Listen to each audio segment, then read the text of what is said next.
We find Eve at the body farm. It was actually established originally in Waking the Dead when I first joined, and it was a much smaller affair. It was much more modest. It was more like a shed, and but she worked out of there, and the two sort of her two jobs, both at the cold case unit and at the body farm, sort of worked alongside each other. D.I. Hale, he's a very interesting man. He's an old punk, without a shadow of a doubt. He's kept his culture and his record collection.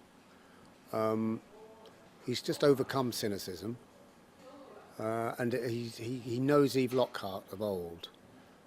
And I think he sees the policing of the future, and that's why he wants to employ them as often as he possibly can to solve crimes. Eve's relationship with Mike is an old one. They go back sort of 20 years, and it was the two of them that decided to set up the body farm and make a go of it as a commercial venture.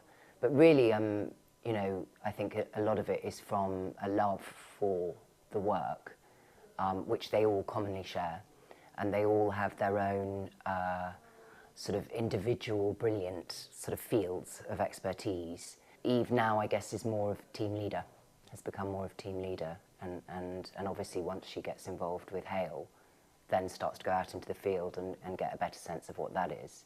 And now it's a spin-off of Waking the Dead. Were you a fan of that show? No? It's a spin-off of Waking the Dead. Well, I think, yeah, I guess in as much as Eve Lockhart is the glue. I don't watch a lot of telly. That's the truth. So I saw it occasionally. Yeah. It felt really strange at first. It was like, where's Boyd? It did. It felt quite different in a way. Yeah. And now the more we've gone through it, and the more you know, we're sort of more than halfway through the shoot, the more easy and more familiar it's become, as it would on any shoot. But it was a bit like starting with a new character. I cut my hair, and the context was so different from Waking the Dead.